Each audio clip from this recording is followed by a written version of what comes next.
Hey everybody, I have seen a reoccurring theme this week across clients and I decided, this is a great video. So the theme that keeps coming up over and over and over again is overwhelm. And for overwhelm, this manifests for different ways for different people. So a lot of people have been talking about being completely frozen. They go into a freeze response and become almost like emotionally paralyzed and unable to do anything. And for others, it may be an extreme agitation response, more of an anxious response. But basically, what I summed it down to one word is resistance. And when we are overwhelmed, we are resisting what is happening or what's in front of us. What I do want to make, I want to make one caveat here before I go into this, and that, sometimes life just throws too many things at us at one time, too many difficult traumatic events. And yes, it would be completely normal and natural to become overwhelmed and shut down and all of those things. No human being is invincible. But going back to basic overwhelm and basic resiliency is when we resist, whether it's a long to-do list in front of us, whether it's life throwing too many things at us at once, whether it's having to make a new change that feels frightening.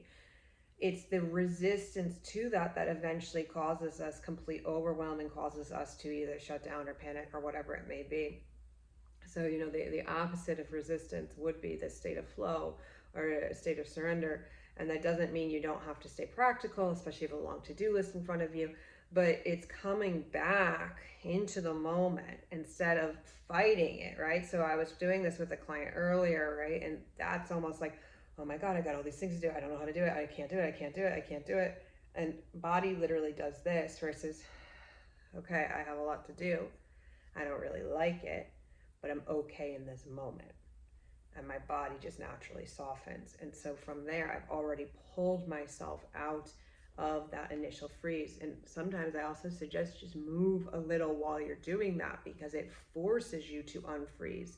Even if you're feeling extreme anxiety or agitation, move with that sensation.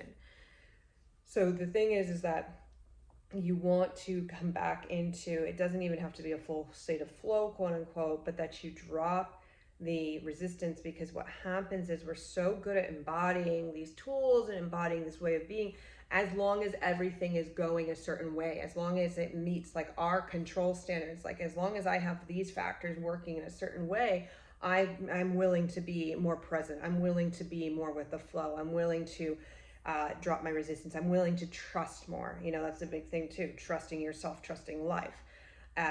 But for, we all have our limitations on when we're saying, nope, I take that back. Oh, no, I'm not going to respond that way if life's doing this, or if life's got that, or life's got that. And again, I want to keep this reasonable. Obviously, there's some extreme events that this would be completely normal. But, it's when the everyday thing starts piling up, or just even everyday annoyances, grievances that come up.